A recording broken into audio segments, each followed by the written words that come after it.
for your Monday Loose Women still to come. His character, Graham Proctor, has well, he's got to be one of the most unlikable love rats on Coronation Street, but will girlfriend Tina forgive him as he and Sheen prepare to leave the street tonight? Look, you should look ashamed of yourself. Should. Give him a round of applause. It's Craig Gazey. Now, a huge congratulations to singer Lily Allen and Sam Cooper, because this weekend they tied the knot, became husband and wife, and the celebrations didn't end there. It was at the wedding breakfast that Sam announced that Lily was, in fact, 4 months pregnant. Oh, isn't that lovely? Now, they did very, very well to keep their new secret for a whole 4 months. But was it the case with us when we were lucky enough to be pregnant?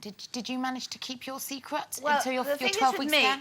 It took me a long time to have Keely. In fact, I think it was 8 years.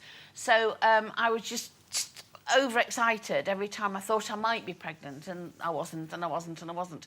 So the day I was just... I couldn't breathe through just happiness and relief, to be honest. But the only thing was I was really thin, really, really thin in those days, and you couldn't see anything. And as it went on, it got to 3 months, 4 months, nothing, absolutely nothing. So I bought myself what could only be described as a yellow tent, which was like this. And I wore it, and it was like, honest to God, it was like that. And I waddled. So I thought, people are bound to think I'm something wrong with me now, wrong with me.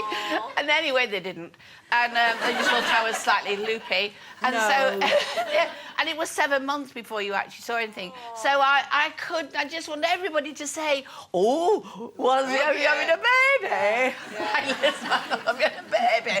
And I said, yes, and I just thought, because I couldn't hold it in. It was just exciting. It's the best news. Well, considering that I'm known as Gob of the Tyne, especially by my husband, when I found I was pregnant with Matthew, who's now 22, Tim and I had only been together for about 6 months, and I'd come out of a not very happy marriage before, and Tim and I obviously weren't married, and my parents wouldn't have minded that, but I wanted them to know that this was the right thing. So I told him, and we were obviously ecstatic, and it was lovely and everything, and I said, but let's just wait until the dust settles, and I want to see that everything's all right, and da-da-da-da-da-da-da-da. And so he promised that he would, and he was filming a sitcom called A Kind of Living at the time with Francis de la Tour, and he promised faithfully that he wouldn't tell anybody, and the next day the phone rang, and the whole cast were on the phone going, congratulations! The next day, and I was like about 1 minute pregnant. Oh, he was excited. I think I tried for about 1.5 years, so did the test, and there the line was. Phoned my best friend, told her, and I said, I'm going to buy some booties for when my husband came home at the time. So he came out, I said, oh, I bought you a little present there. So he unwrapped, and I was like, yeah, I'm pregnant. And we were told the world, absolute world. And then I thought, I'm going to do another one, just because for the hell of it. And the line was, well, I actually wasn't pregnant, or I was just for that day, because the line was definitely there. Gutted I was. So that actually the next time I was, I obviously didn't believe it, you know. I thought I was on 3 packets a day of those blooming things. Cost me an absolute fortune. I was doing them all day. Am I still there? It's still there. Told everybody, but no, the second time, because of the first time I made a complete fool of myself, I did wait. I was skint, but I waited. I spent it's so hard, much isn't it? money. Because, you know, they say you shouldn't tell anyone until your 12-week scan. And the reason they say that is because of, you know, if anything does happen, then you have less explaining to do, I guess. But I only told, like, the smallest handful of people. Our parents knew, and our very, very, very best friends. And we managed to keep it really quiet up until that point, because you never know, do you? No. And then I went for my 12-week scan. I was so excited. The night before my scan, I hosted the Royal Variety performance, which was a huge, you know, honour, with Philip Schofield. And, oh, he must have thought that I was a drinker, because I stank as sick. I could not stop throwing up, and I kept running off to my dressing room and then nodding off, and he must have just thought, you know, she's rubbish under pressure. Look at her. She's just terrible. So I managed to get back to the hospital and have my scan the next day, and everything was good and fine, and we were so relieved and so happy. And we thought, right, we'll start to tell everyone now. And somebody from the hospital tipped the papers off. And we didn't have time. We didn't have time. So a lot of our friends read about it before we'd had a chance to tell them. And not just our friends, you know, really important family members as well. I wrote my mum a So poem. I had actually done a good job at keeping my gob shut Well, you had, for once. yeah. I wrote my mum a poem, a beautiful poem. I can't remember what it was. At the end of it, it was like, "You're going to be a nan." It was all rhymey and lovely. But I couldn't tell her or my sister because you know why? They're hairdressers. The whole of Birmingham would have known within an hour and a half. Mind, the second time, just quickly, when I discovered that I was pregnant with Louis, we discovered it and then didn't talk about it for a month because, of course, I was 97. And we'd just been for a weekend in Amsterdam and I felt so guilty because I'd promised to take Tim to a sex show and then I got so poorly I couldn't go, so it was like, oh, I feel so guilty, pull me nightie down when you're finished, and that was Louis.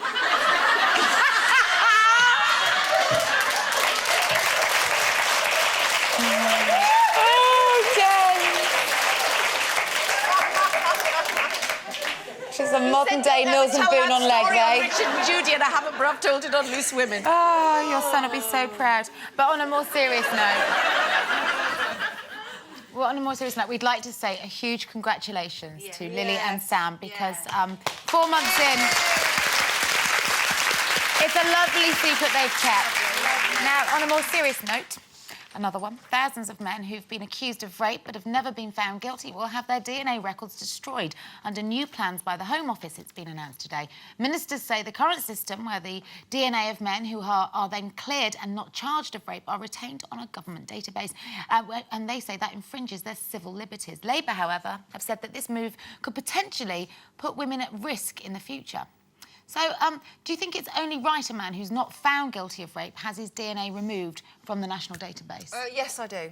I do, because if I was in that position and I was proved innocent, I would want my DNA taken away and to make me feel that I had actually done nothing wrong, everything's cleared, everything's taken off the shelf and I can rest easy. I would. I think that if that's your wish... If you're innocent, it's not a matter of public record.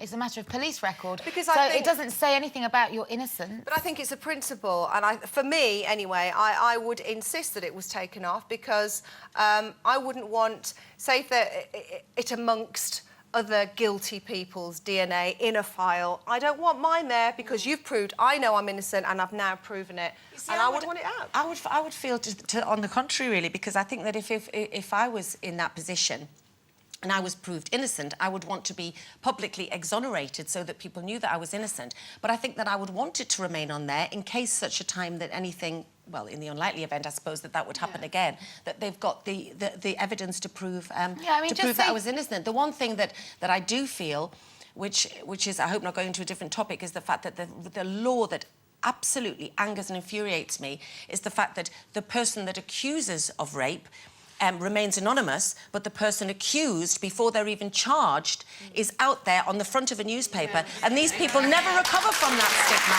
ever, ever, ever. And it's before they're even charged, it's when they're just a suspect. But on a crime like a rape, a DNA, it really will clear the matter up for once and for all if DNA is present, or you know, well, let's not get too graphic about it. But don't you think that if you have nothing to hide and your DNA remains on the system and you have already been questioned, maybe in the past, in connection to a sexual offence, that when another crime appears that you maybe would have been questioned for again, you're going to get that knock at the door and be called in because you do have a history. DNA could exonerate you. It could prohibit any further or future embarrassments. And also you have to acknowledge the fact that DNA is probably the greatest breakthrough the police have had to work with in modern times. And you're kind of asking them to then sort of work with their hands tied behind their back. I think you're right, but I do think individual cases, I mean, you've just said if somebody had been, you know, taken in before, then, you know, then it's on a thing. But when I initially read this and thought about this, I thought, no, it's a violation of your own privacy, and that you want you wiped off. And if it was me, I'd go, no, I don't want that on a database somewhere that somebody can go, my name. And it's the fact that the name's even there. Absolutely, I agree. But if you're innocent, then what's there to fear? I have to say, I've thought about it again, and I was listening to somebody else talking about it, funnily enough, this morning. And actually, to be fair, I think you've just said it. It's an amazing thing, isn't it, DNA? It's amazing that we have all this technology now, and that they can go back. Well, when you look at years those to case files, those programmes that I love, it's well, amazing. that's what they use it for, you see. When and people think they've got away with things for 30 years. well, that's what I'm saying, and that's what I was listening to today, and I thought, isn't that incredible that we have this technology? So maybe we should actually rethink it in a way that we have it. Why shouldn't we use it? Totally. I mean, it's no different to fingerprints. Your fingerprints, once you've Well, been that's fingerprinted, true. remain on file. They will tell you. They are your DNA as Yeah, well. but you get fingerprinted everywhere, don't you? You get fingerprinted when you go to immigration in America. Exactly. So what's the problem with having you're a not DNA giving your sample on file? Well, because it's not connected to a crime. You're being fingerprinted because you're going into the country. Yeah, but you're not saying, here's my DNA.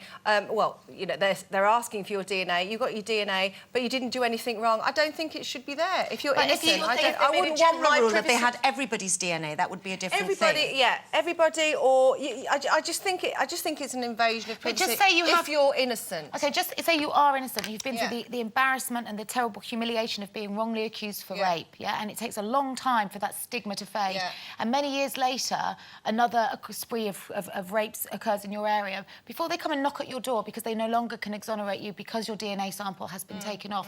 Do you not? But I'd Would you rather rather not have the shame of the police back on your doorstep and everyone talking again? No, but I'd rather have it the time to give it the again. time in between. I'd do it again, but I'd rather have the time in between being absolutely clear of everything. But what about if a guy, you know, has been taken in and he's been let off and, you know, as far as we're concerned, he's innocent. And then a few years later, he's brought in again and, in fact, he wasn't innocent. They now have his DNA, don't they, there? So they can go back the 5 years before when supposedly he was innocent. It's a really difficult thing to make a There's decision on, lots isn't of it? grey areas. It's not very black and white at all, is it? OK, well, if you've been affected by anything we've been talking about, go to our website where you'll find details of groups who'll be able to offer you all the kind of information and support you may need. We're going to take one last break. We'll be back in 3.